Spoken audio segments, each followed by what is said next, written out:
বন্ধু মনে রাখো ভাইয়া, একটা কথা শক্ত কই, রাগ হইও না প্রিয় ছেলে বাপ।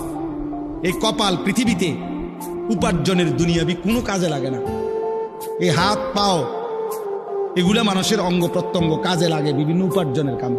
এই কপাল এটা দুনিয়াবি কোনো কামে লাগে না, দেখ কোনো কাজের জন্য, ওটা দিয়ে কোনো উপার্জনের কোনো কামে, দুনিয়ার কামাইয়ের কোনো কাজে এই কপালের এটুকু জায়গা ব্যবহার হয় না, এটা লাগে না আর কি।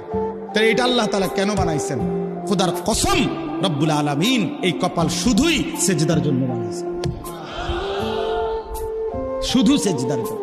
এই জন্য যে কপাল সেজদা দেয় না, যে কপালে সেজদা নাই, তুই মানুষও না, মানুষের বাচ্চাও না। ইনসানের কোনো কাতারে সে পড়ে না, সে কোনো মানুষের কাতারে পড়ে না, ইনসানের কোনো কাতারে পড়ে না যার কপালে সেজদা। কারণ কপাল বানানোই হয়েছে, সেজদা কাকে বলে? ওয়াদউল জাবহাতে আলাল আরদ, জমিনের মধ্যে কি রাখা, এই তো কপাল রাখাটারেই কি কয়? তার মানে সেজদা কপাল, কপাল বানানোই হয়েছে কিসের জন্য?